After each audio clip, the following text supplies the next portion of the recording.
SDPO सतपही को बताया कि ये चीज निकालना और इन बच्चों को आगे बढ़ाना वो काबिले तारीफ है। वो बच्चों को आगे बढ़ाएंगे कि सफल लोग वहां से तैरना शुरू करते हैं जहां पर असफल लोग डूब जाया करते हैं। हर अगला कदम पिछली कदम से खौफ खाता है।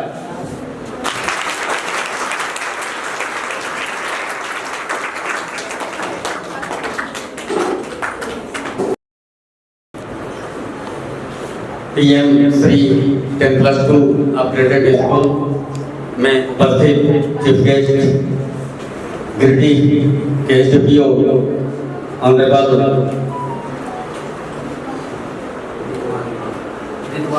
जितवाहन गुलाम सर, इस स्कूल के senior teacher Sanjeev sir,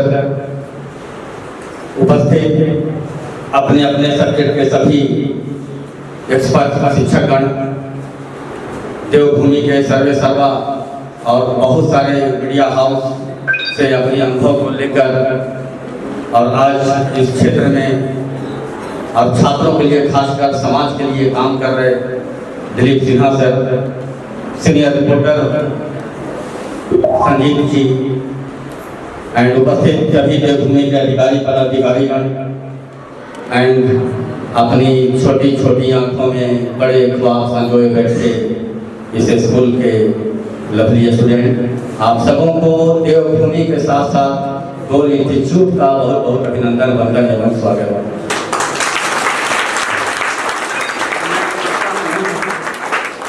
hello, मैं समझता हूँ कि आज का ये सेशन जैसा दिलीप सर ने आपको बताया, क्योंकि कुछ अनुभव की बातें आपसे हम करेंगे तब जबकि झारखंड के 24 जिले के साथ साथ इंडिया के लगभग 6 स्टेट में प्रतिभावान बच्चों से मिलने का मौका मिलता है और आपके बीच में हम जाते हैं। तो मैं समझता हूं कि आज का ये करियर काउंसलिंग सेशन आपके लाइफ के लिए बिग टर्निंग पॉइंट साबित कर सकता है। ये मुझे भरोसा है जो आज तक और अब तक होता रहा और बहुत अच्छे तरीके से एसडीपीओ सर ने आपको बताया कि गॉड ने सबको ब्रेन वही दिया है, केवल आपको सही डायरेक्शन की जरूरत है और आपको जेएनजी के बच्चे हैं, आपके अंदर बहुत एनर्जी है, बहुत क्षमता है, इसलिए अपने ताकत को समझना है और कभी भी दूसरे बच्चे से, दूसरे के स्कूल के बच्चे से अपने आप को कम भी नहीं समझना है। आप बहुत इंजीनियर्स हैं और ये आप मान कर चलें और आप जो सपना देख सकते हैं उस सपने को पूरा करने का दम भी आपके अंदर है और क्षमता भी आपके अंदर है। हम समझते हैं कि क्लास 8, 9, 10 के बच्चे यहाँ बैठे हैं। अच्छा, 9, 10 के बच्चे हैं। चलिए 9, 10 के बच्चे बैठे हैं, आपको मैं बताऊं कि ये सही समय है देवभूमि के लिए आप जो बात करें एक बार, जिन्होंने आपके बनने और बिगड़ने के एज में आपको संभालने और करियर को संभालने का काम कर रहे हैं। ये 9, 10 ये न्यू एजुकेशन पॉलिसी भी बता रही है। 9, 10, 11, 12 4 साल ये बनने बिगड़ने का एज होता है बच्चे का। अब ये 4 साल अगर आप संभाल लेते हैं तो आने वाला 70-80 साल फिर आपका होगा। आपको एक बात समझना, मैं आया हूँ इतने दूर से चलकर तो मैं कुछ बता कर जाऊंगा और तब मैं फिर कह रहा हूँ अनुभव की बातें, क्योंकि धनबाद में 25 ईयर से हम लोग हैं, पर 28 वर्षों के गोल के इतिहास में अब तक 18,000 प्लस बच्चे डॉक्टर, हजारों इंजीनियर बनकर देश के साथ विदेशों में सर्विसेज दे रहे हैं। मैं ये तब अनुभव की बातें आपको बता करके जाऊंगा कि आज हम ये उम्मीद करते हैं कि आप क्यों यहाँ बैठे हैं, ये आप जानते हैं आप यहाँ क्यों बैठे हैं। अगर आपका ये मकसद पता है कि मैं यहाँ क्यों बैठी हूँ या क्यों बैठा हूँ, तो आज आप बहुत कुछ यहाँ से लेकर के जाएंगे और आपका लाइफ में आने वाले समय में मैंने कहा ये बहुत ही बड़ा मोड़ आ सकता है करियर के लिए। 9th के बच्चे हैं आप, अब एक बार जाने आप, आपके टीचर बताते होंगे 9th कनेक्ट करता है 11th को, 10th कनेक्ट करता है 12th को, राइट टाइम है राइट एक्शन लेने का। यानी कि मैं ये कहना चाह रहा हूँ कि 9th बेस है 11th का और 10th बेस है 12th का। यानी कि मैं ये कहना चाह रहा हूँ कि जो 9th में आप एनसीईआरटी बुक पढ़ते हैं, एनसीईआरटी बुक से पढ़ाई जाएगा लेकिन जैक बोर्ड में भी एनसीईआरटी एनसीईआरटी पढ़ाई जा रही है। तो सर मैं आप लोगों से रिक्वेस्ट करूंगा कि बहुत सस्ती बुक आती है वो गवर्नमेंट के द्वारा, और एनसीईआरटी बुक इंडिया के टॉप रिसर्च स्कॉलर लिखते हैं। एनसीईआरटी के हर लाइन में 2-4-5 लाइन छुपा हुआ होता है। आप जितनी बार पढ़ेंगे उतनी बार नई बातें आएंगी। इसलिए मैं आपको ये कहना चाहूंगा कि एक सही समय में आपने मुझे बुलाया है, आप जरूर एनसीईआरटी बुक ले लीजिएगा। आपके जो टीचर पढ़ाते हैं वो सारी चीजें तो हैं, क्योंकि आपको ये समझना है कि जो 9th में आप टॉपिक पढ़ेंगे, अच्छा 10th के बाद कई बार बच्चे बोर्ड बदल देते हैं, आईसीएसई बोर्ड वाले बच्चे बोर्ड बदलते हैं। आपको बोर्ड बदलने की जरूरत नहीं है, लेकिन एनसीईआरटी पढ़ना अनिवार्य है, क्योंकि आप ये आज जाने कि इंडिया के जितने भी कंपटीशन हैं, आप अगर मेडिकल की बात करें, इंजीनियरिंग की बात करें, यूपीएससी की बात करें, बैंकिंग रेलवे की बात करें, कैट क्लैट डिफेंस, आप किसी भी फील्ड में जाएं, सारा कंपटीशन का आधार, सारा कंपटीशन का बेस एनसीईआरटी है। अब क्वेश्चन एनसीईआरटी से ही पूछा जाता है।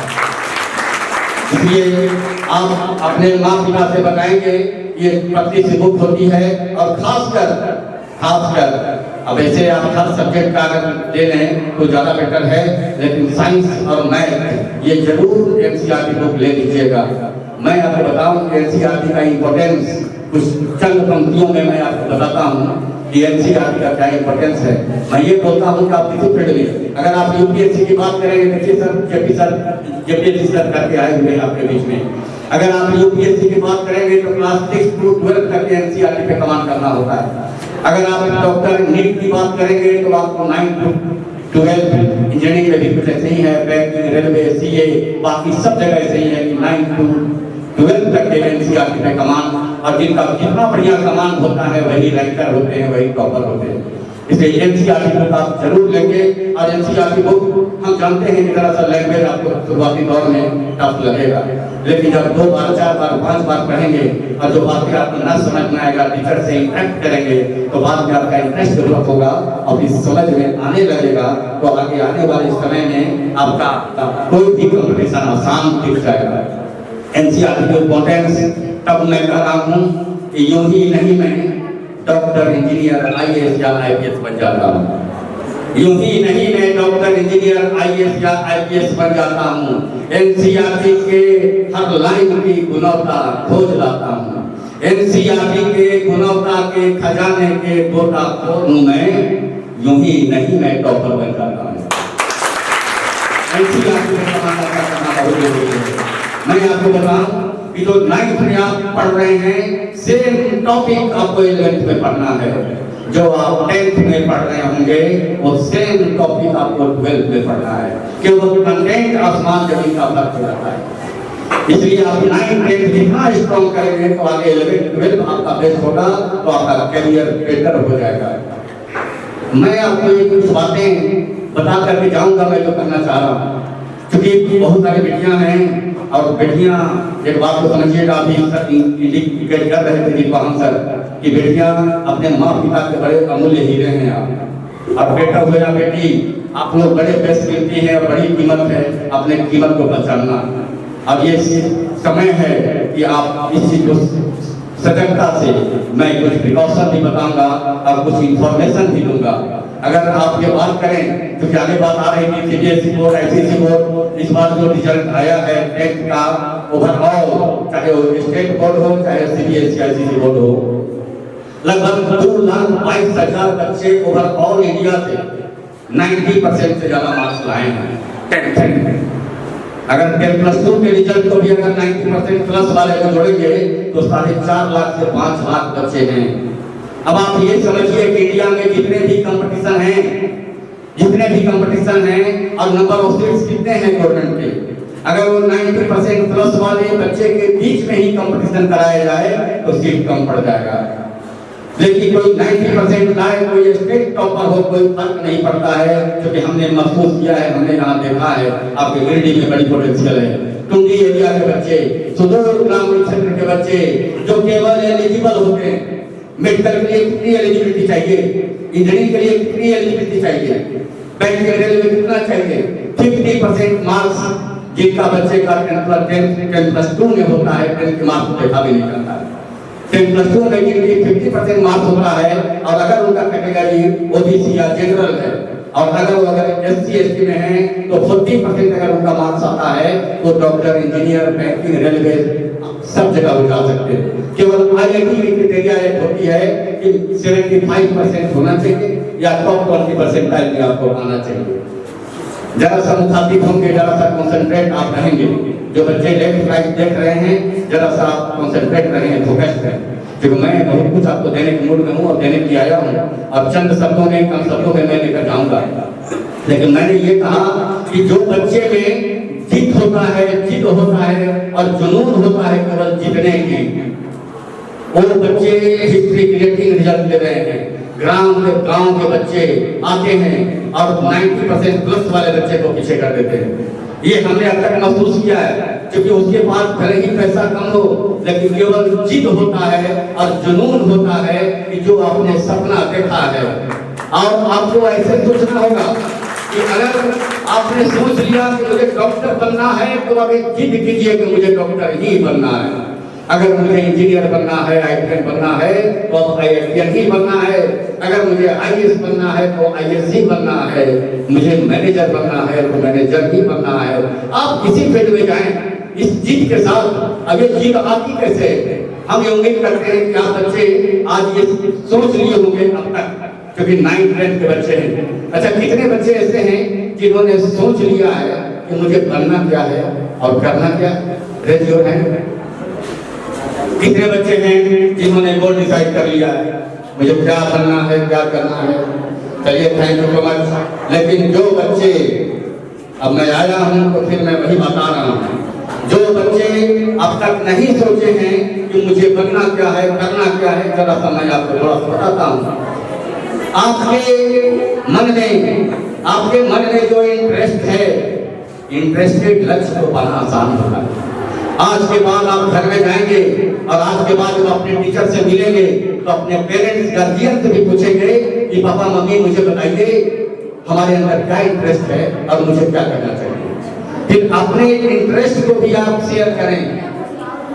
जो बच्चे बीच में आप गए और जो हल्ला कर रहे हैं, जरा सा शांत रहना होगा। मैं जानता हूँ यहाँ पर अगर 20-25% बच्चे भी अगर आज के बाद जा गए तो हमारा आना यहाँ सार्थक हो जाएगा। और आज के बाद अगर दिलीप सिन्हा सर को, देवभूमि न्यूज को, अगर ये यहाँ आपके स्कूल के टीचर और प्रिंसिपल ये मैसेज दें कि सर उस कैरियर काउंसलिंग के बाद हमारे बच्चे और ज्यादा डिसिप्लिन हो गए, उस कैरियर काउंसलिंग सेशन के बाद हमारे बच्चे अब और ज्यादा मेहनती हो गए और ज्यादा सपोर्टिव हो गए, और तब हम समझेंगे कि आज का ये कैरियर काउंसलिंग सेशन सफल है।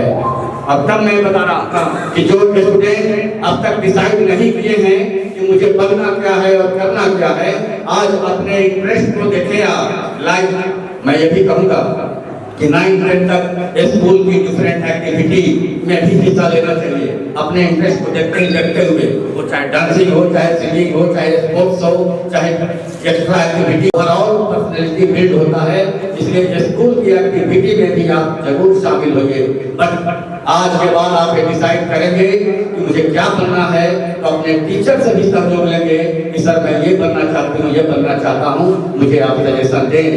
इंटरेस्टेड गोल को पाना इसलिए आसान होता है क्योंकि फिर आप बिना हारे केवल जीतने की जीत के साथ मेहनत करते हैं और कई बार को भूख प्यास खत्म हो गया होता है।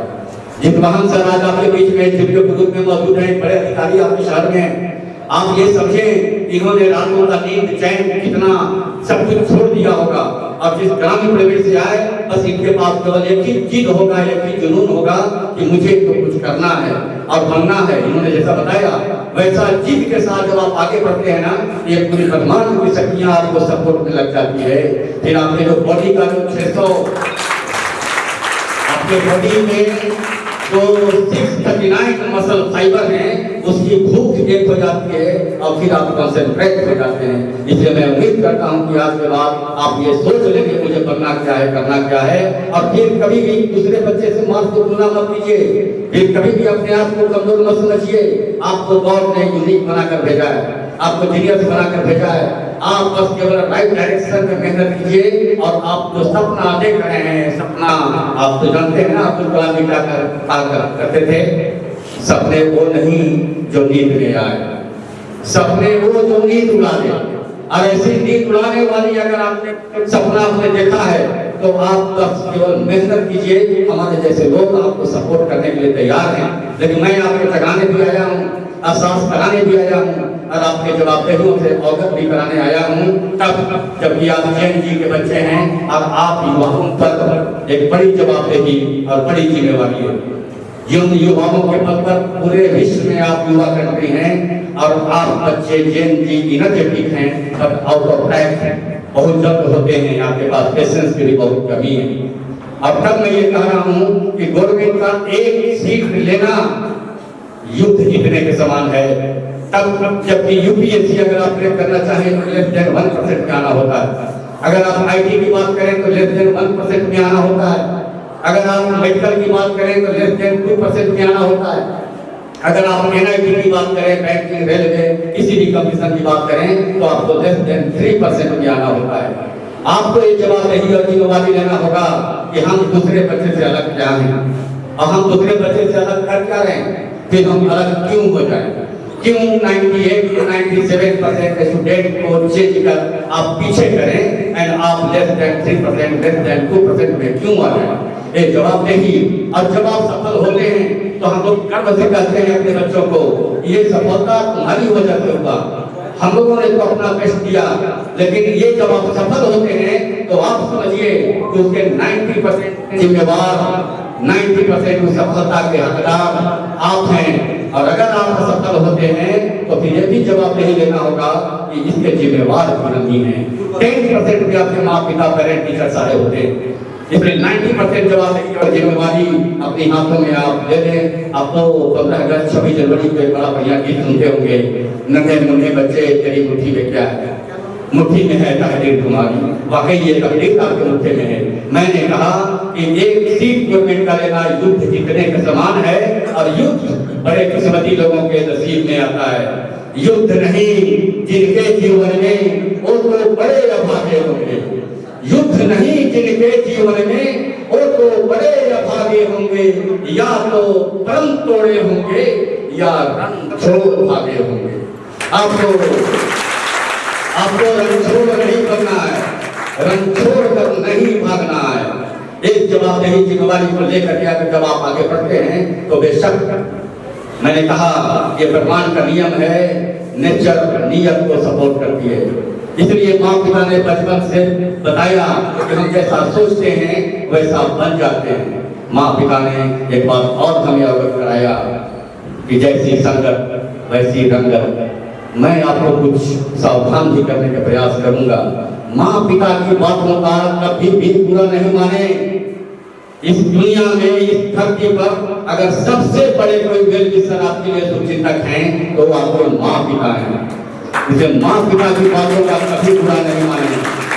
इनके आशीर्वाद में, दुआओं में, प्रार्थनाओं में सबसे पहले आप होते हैं। वो मेहनत की कमाई, खून पसीने की कमाई वो आपके पीछे लगा देते हैं। आगे जब आप कंपटीशन देंगे, अब तैयारी करेंगे, आगे आप 10th बोर्ड का एग्जाम देंगे, 10+2 बोर्ड का एग्जाम देंगे, तो आपको ये एहसास होगा कि संजय सर बात सही बोले थे कि जब आप एग्जामिनेशन हॉल में एग्जाम दे रहे होते हैं तो आपके माँ पिता एग्जामिनेशन हॉल के बाहर एग्जाम दे रहे होते हैं।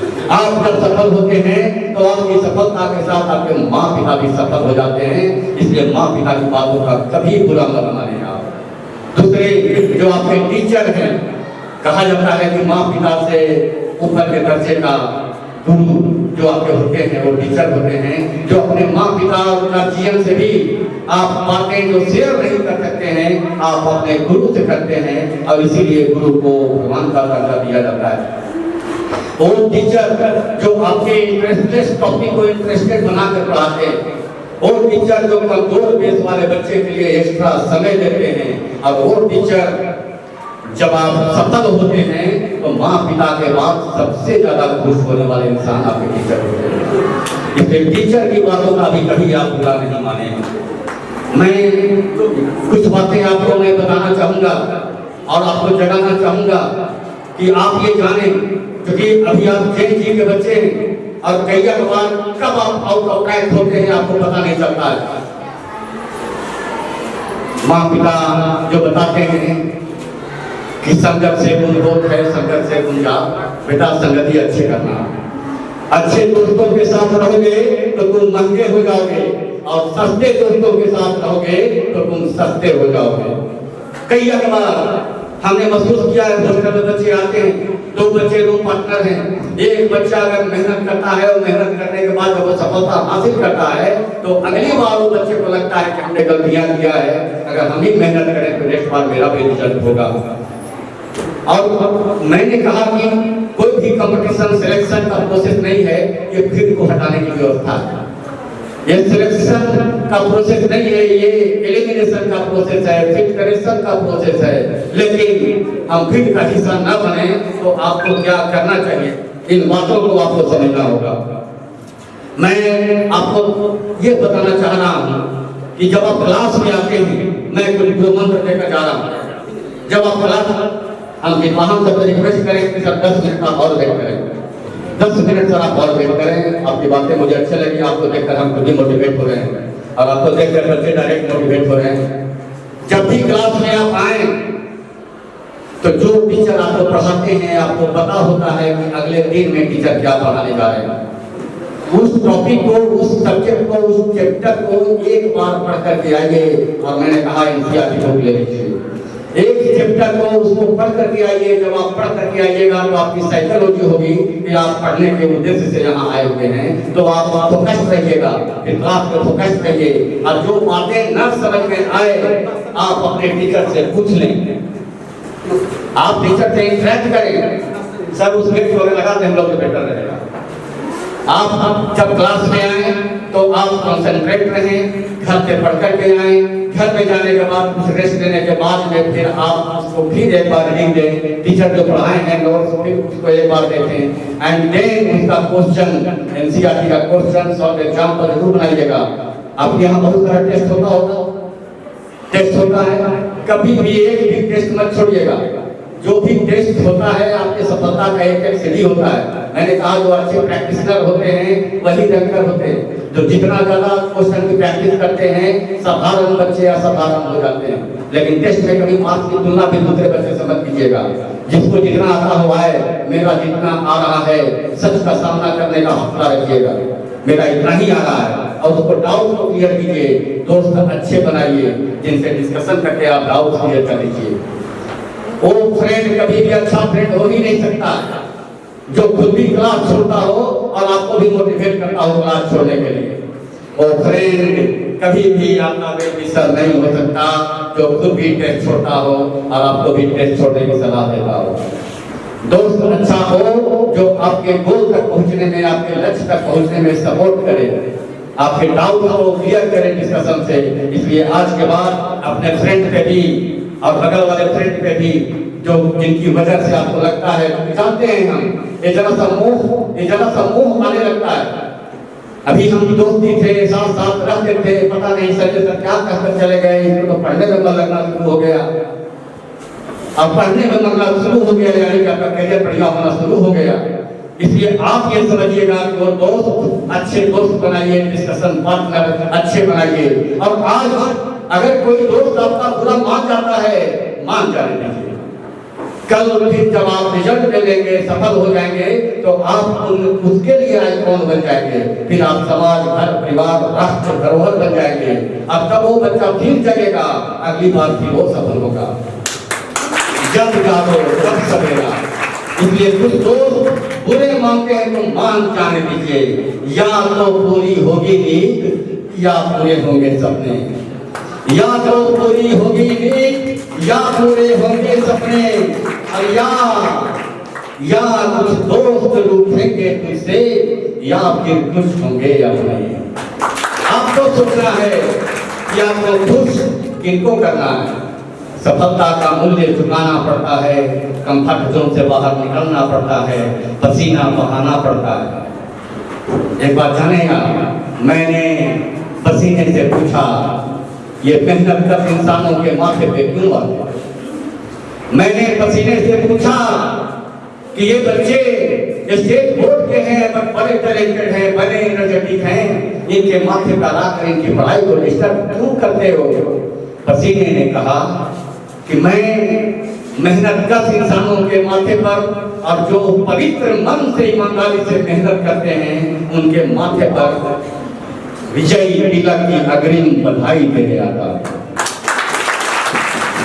कई बार बच्चे सब सफल होते हैं तो ये कहते हैं कि मेरे माँ पिता ने मेरे लिए किया क्या।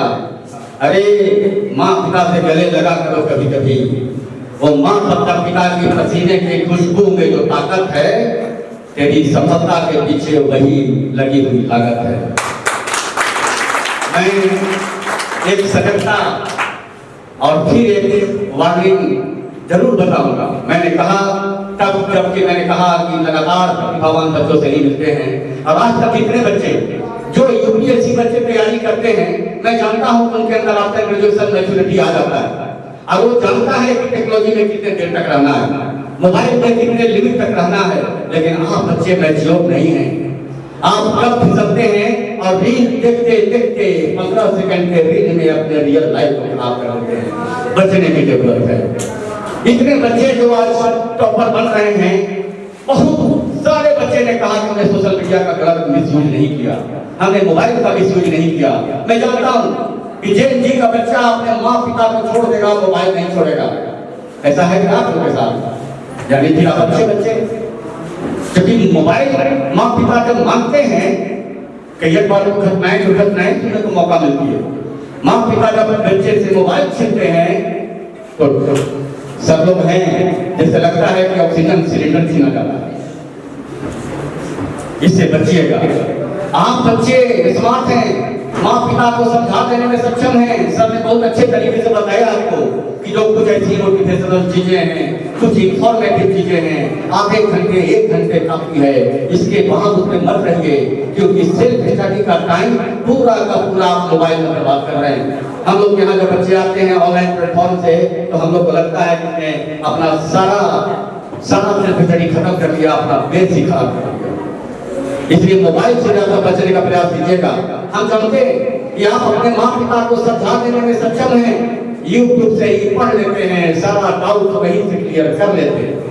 सच ये नहीं होता है। आप घंटों अपना टाइम को बर्बाद करते हैं। और तब मैं ये कह रहा हूँ अपने अनुभव की बातें, क्योंकि आप अगर वो बातें न समझ सके जो मैं आपको बता करके जा रहा हूँ, आपके बाद में आपके टीचर और आपके हेड ऑफ इंस्टीट्यूशन यहाँ हैं, वो आपको बताएंगे कि संजय सर क्या बोले थे। तो ये अनुभव की बातें हैं कि ये मोबाइल ने आपकी क्रिएटिविटी को छीना है।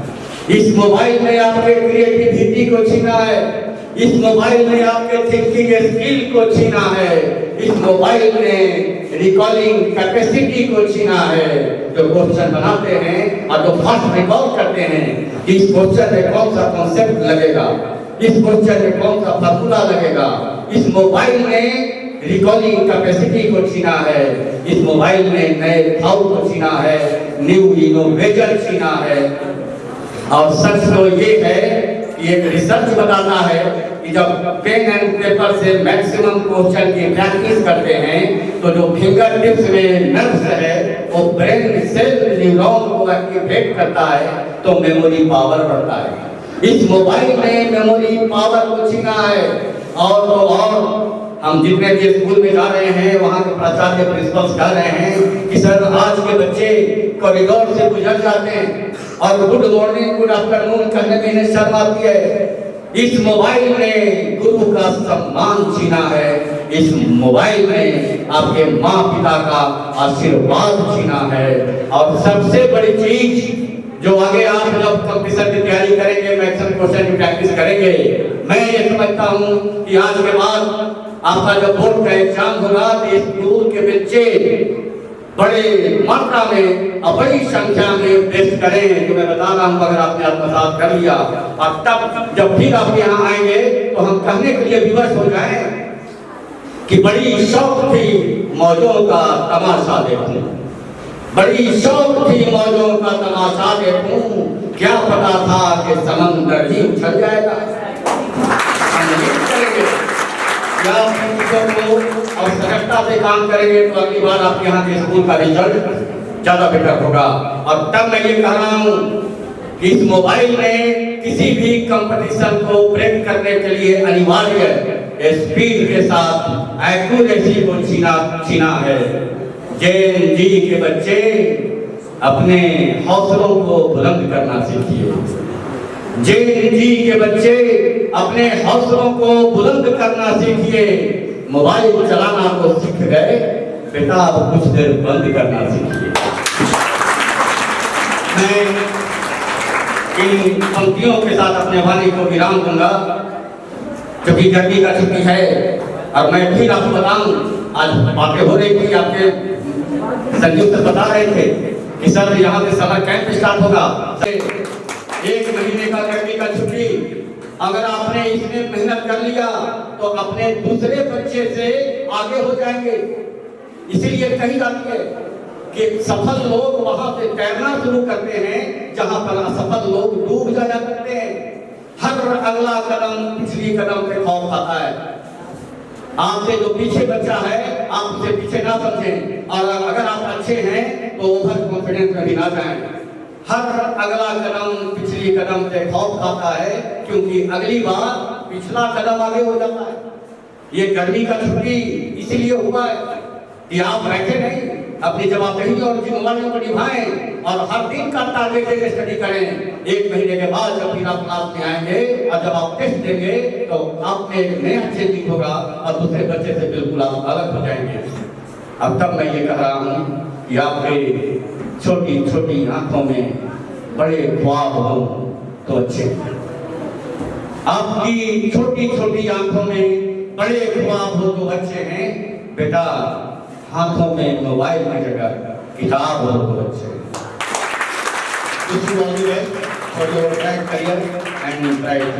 धन्यवाद।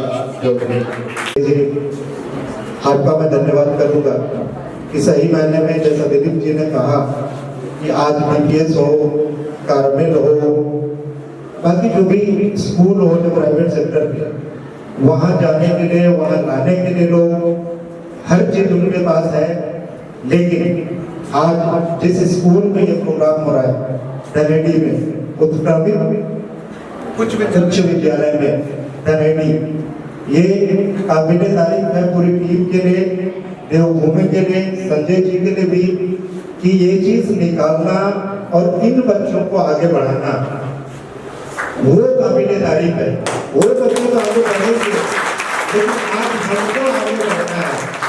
इन बच्चों को मैं थोड़ा सा अपना आपको हिस्ट्री बता दूं कि रांची जिला में माडर छोटा सा जगह है, वहाँ पे बिल्कुल 8 किलोमीटर अंदर में आप ही के जैसा एक गांव में राजकीय स्कूल है, राजकीय स्कूल पास जाने करके।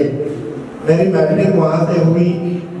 उस टाइम तो 99 में मैट्रिक हुई, तब रोड भी इतने अच्छे नहीं थे, आपको नदी पार करके जाना है। बारिश में पानी आए तो मजा भी आता था कि आज स्कूल नहीं जाना है। लेकिन वहां से मैट्रिक करने के बाद हम लोग को रांची आने का मौका मिला। वहाँ भी कल्याण विभाग का छात्रावास है, जैसे अभी आपको भी मिलता होगा कल्याण विभाग से स्टाइपेंड, तो हम लोग को रहने के लिए वहाँ पे मिलता था फ्री में, कोई भी पैसा नहीं लगता। लेकिन दुनिया और समाज को ये देख करके कि दुनिया पढ़ करके और मेहनत करके कहाँ भी जा सकता है, लोग कहाँ जा सकते हैं, आप ऑफिसर बन सकते हैं, आप अलग अलग सेक्टर में इंजीनियर बन सकते हैं। अगर आप कुछ नहीं भी बन पाए, लेकिन पढ़ाई और एजुकेशन इतना बड़ा ताकत है आपका कि आप अपने समाज में, अपने देश में, अपने गांव में अपनी एक अलग प्रतिष्ठा होती है।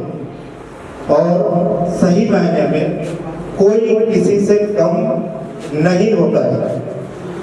आज कहने में हम लोग को बिल्कुल भी खराब नहीं लगता है या फिर अतिशयोक्ति नहीं होती है कि आज हम DPS के बच्चों के साथ बैठते हैं।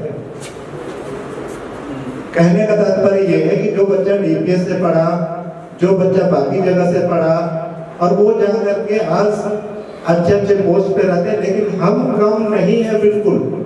हमारा भी दिमाग और ब्रेन उतना ही है, मेहनत करने की जरूरत है। सिर्फ आपको मेहनत करने की जरूरत है। हाँ, ये जरूर होगा कि अगर कोई 6 घंटा पढ़ रहा होगा, 8 घंटा पढ़ रहा होगा, तो आपको अपने को मैनेज करने के लिए आपको 9 घंटा पढ़ना होगा। हो सकता है कि बाकी लोग जो है वो इंग्लिश मीडियम में पढ़ के आए हों, उनकी इंग्लिश बहुत अच्छी होगी, सही में बोलने में हमको खराब नहीं लगता है कि हमारे टाइम तो और भी क्या ही बताएंगे। उस टाइम पे इंग्लिश कंपलसरी नहीं थी, मैट्रिक में कंपलसरी नहीं थी। हमारा जो भी BSEB बोर्ड होता था, बिहार सेकेंडरी एग्जामिनेशन बोर्ड के लास्ट कैंडिडेट हम लोग थे, उसके बाद जैक बना। लेकिन अपने को बनाना कि ठीक है, हम आज तक उतनी मेहनत नहीं कर पाए, लेकिन अब करेंगे, आगे करेंगे। आज तक भी मैं सीखने की कोशिश करता हूँ कि नहीं, जो अच्छे स्कूल से पढ़ के आए उनके समकक्ष बनूं। तो बच्चों, अभी आपके पास बिल्कुल समय है। कोई 8 क्लास में होंगे, कोई 9 में होगा, कोई 10 में होगा, कोई 6 में होगा। कभी भी अपने आप को ये नहीं समझना है कि नहीं हमारे माँ बाप हमको यहाँ पे पढ़ा रहे हैं, गाँव में पढ़ा रहे हैं। पूरा दुनिया आपके लिए खुला है, आप सिर्फ मेहनत करिए। मेहनत करना है, अपने को पढ़ाई की ओर लेके जाना है। क्योंकि अभी देखिए बहुत तरह की विसंगतियाँ होती हैं, बहुत तरह की चीज़ें होती हैं कि हमारे छोटे छोटे बच्चे, हम लोग पुलिस में आ गए तो ये भी देखते हैं कि हर दिन कहीं पे रैश ड्राइविंग हो रहा है, छोटे बच्चे गाड़ी लेके निकल गए, कहीं पे एक्सीडेंट हो रहा है, ये हो रहा है। तो उन सब चीज़ों से अपने को थोड़ा निकालना होगा, उनसे निकाल करके, या फिर आज मोबाइल, हम YouTube और बाकी सारी चीज़ें हैं जिन पर हम लोग स्क्रॉल कर रहे हैं, लेकिन उसको भी कुछ समय के लिए ज्ञानवर्धक चीज़ें, जैसे सर लोग का मोटिवेशनल स्पीच आता है, वो सब चीज़ अगर हम सुने तो सही मायने में पूरे जीवन को आगे बढ़ने के लिए काफ़ी मोटिवेशन मिलेगा।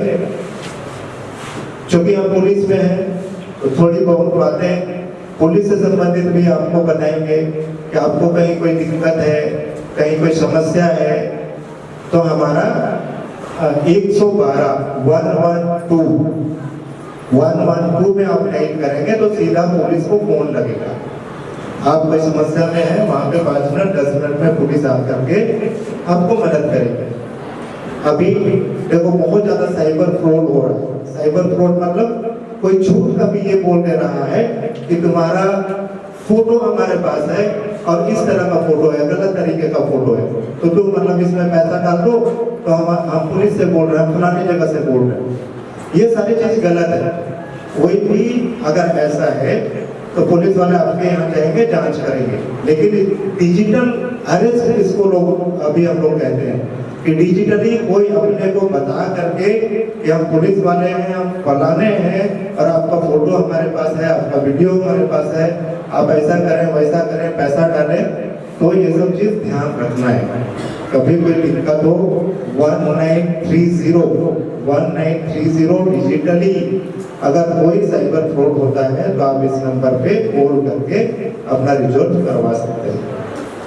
बच्चियां ध्यान रखेंगे कि हमारा कानून में, हमारे नियम में, गार्जियन को भी पता होना चाहिए, सभी को पता रहता है। फिर भी हम लोग ग्रामीण इलाकों में देखते हैं कि 18 साल के पहले कई जगह पे शादी विवाह होती है, लोग कोशिश करते हैं कि, लेकिन नियम ये कहता है, कानून ये कहता है कि आप पहले 18 साल के हो जाए, आपका शरीर विकसित हो जाए, उसके बाद आप शादी करें।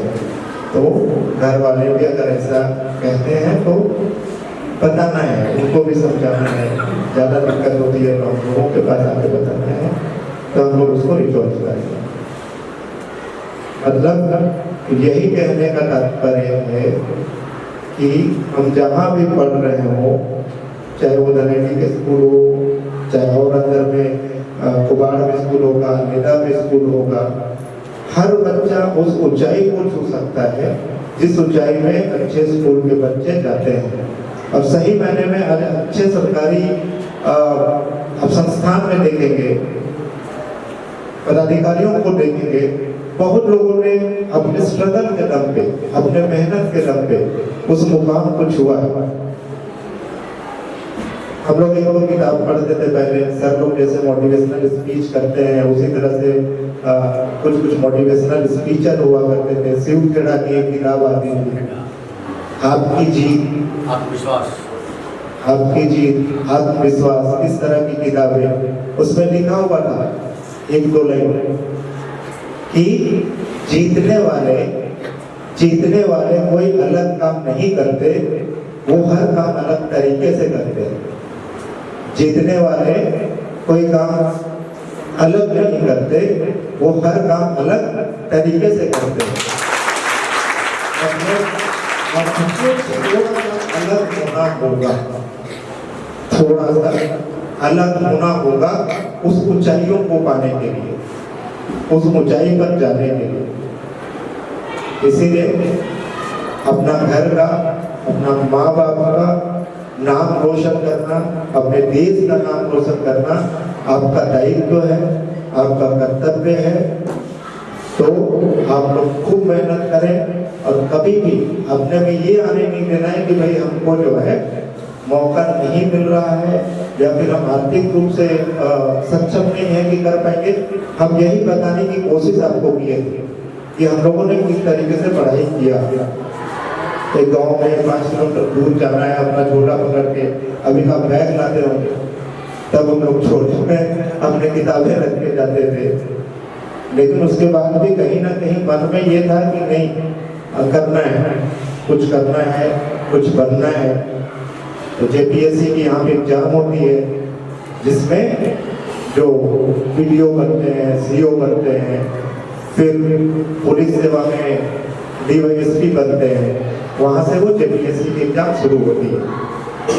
उसके अलावा भी बहुत सारा है कॉम्पिटिटिव एग्जाम का, जेएसएससी है, बाकी सर लोग तो बहुत सारा चीज कराते होंगे, नीट और बाकी सभी चीजें। सर मैं भी, चूंकि टाइम कम था लेकिन सर का स्पीच में 5 मिनट सुनूंगा और उसके बाद ही जाऊंगा। ठीक है, तो आप लोग खूब एनर्जेटिक होकर के खूब मेहनत करिए, खूब पढ़िए, घर का नाम रोशन करिए, देश का, समाज का नाम रोशन करिए और आगे बढ़िए। आप लोग के उज्जवल भविष्य की बहुत शुभकामना और पूरी टीम को फिर से मैं पुनः धन्यवाद करता हूँ। धन्यवाद।